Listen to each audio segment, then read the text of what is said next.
আসসালামু আলাইকুম। আজ চলে আসলাম হিথ্রো এয়ারপোর্টে বিশেষ এক মানুষকে রিসিভ করার জন্য, যার সাথে অনেক কিছু আমার ক্লোজ এক ফ্রেন্ড চলে আসছে।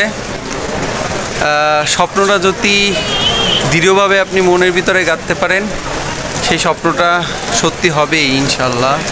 শুধুমাত্র সময়ের অপেক্ষা, দুদিন আগে এবং দুদিন পরে, ব্যাস এই আর কি। তো একসাথে আইএলসের পড়াশোনা, একসাথে সেই সময়টা স্ট্রাগল করা, সুখ দুঃখ ভাগ করা, অনেক কিছুই ছিল। তো আলহামদুলিল্লাহ চলে আসতেছে সে, এখন ইমিগ্রেশনে আছে। পার হয়ে দেখাবো সে কে আপনাদের সাথে, এবং তার কিছু কথা শুনবেন কিভাবে সে অল্পতে এভাবে চলে আসতে পারছে এখানে, প্রচেষ্টা সম্পর্কে শর্টলি সে আপনাদের কিছু বলবে ইনশাল্লাহ। আমি তাকে বলতে বলবো। তো দেখুন কিভাবে তাকে আমি রিসিভ করি এবং কিভাবে তাকে আমি খুঁজে পাই। সবাই ফুল নিয়ে, লিফলেট হাতে নিয়ে দাঁড়িয়ে আছে। দেখা যাক তাকে পাওয়া যায় কিনা। আলহামদুলিল্লাহ দেখা যাক, পেয়ে যাবো ইনশাল্লাহ। সবাই বের হচ্ছে।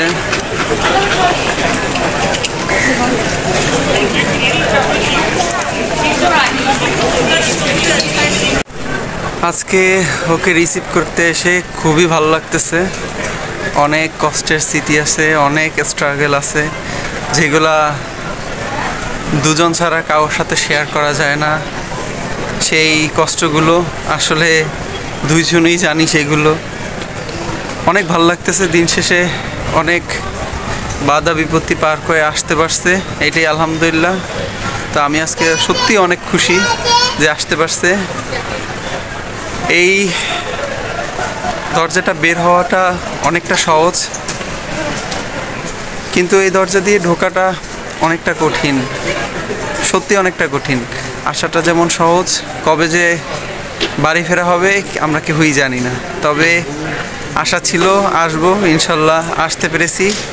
আমরা আমাদের স্বপ্নটা পূরণ করতে পারছি, এইটাই। আসেন ভাই আসেন, আপনার জন্য দাঁড়াই আছি, তাড়াতাড়ি আসেন। বোরিং হয়ে গেছি দাঁড়াই থাকতে থাকতে, শেষই হয় না নাকি অনলাইন। আপনাকে ফুলের শুভেচ্ছা দেবো, আসেন। আলহামদুলিল্লাহ চলে আসছে। মামা এটা হাসি দে। কি করি আসছে? অবশেষে আমরা বাসার দিকে যাচ্ছি। ভাই আপনার এক্সপিরিয়েন্সটা বলেন, আসার ছোট্ট করে বলেন। যে আলহামদুলিল্লাহ এক্সপিরিয়েন্স খুব পুরা। তবে এক্সপিরিয়েন্স হচ্ছে ভাই, গাড়ি থাকলে সাবধান, বিডি পুলিশ খুব ভালো না, আটকায় রাখে, গাড়ি দেখলে আটকায় রাখে। আর এইখানে যে স্টেশনে আপনার থাকার কথা, ওই স্টেশনে এসে নামবেন। লন্ডন হলে লন্ডন, গ্লাসগো হলে গ্লাসগো, স্কটল্যান্ড হলে স্কটল্যান্ড, যেখানে নামার ওইখানে নামবেন, নইলে আমার মতো প্যারা খাবেন। Thank you. অন্য আর একটা ভিডিওতে আপনি বলবেন আপনার আসার জার্নিটা, ঠিক আছে? মানে সব কিছু জিজ্ঞেস করা হয়েছিল সে এসে কি খাবে, সে বলছে সে খিচুড়ি খাবে। এই জন্য সে তো খিচুড়ি রান্না করছে, এর সাথে গরুর মাংস, এটা কি রে, রোস্ট, চিংড়ি, জালেবি, জিলাপি আছে, মিষ্টি আছে, আর এই ফিন্নি আছে। কেমন হয়েছে তোমার ইয়া? আলহামদুলিল্লাহ ভালো।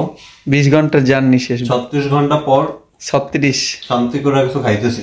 ওকে, তোমার জার্নি শেষ হয় না, তুমি কালকে গ্লাসগোতে যাবা। বিশাল 36 ঘন্টা পর কিছু শান্তিতে খাইতেছি। আলহামদুলিল্লাহ। যাক, সবাই ভালো থাকবেন। এই হলো আজকের ভিডিও।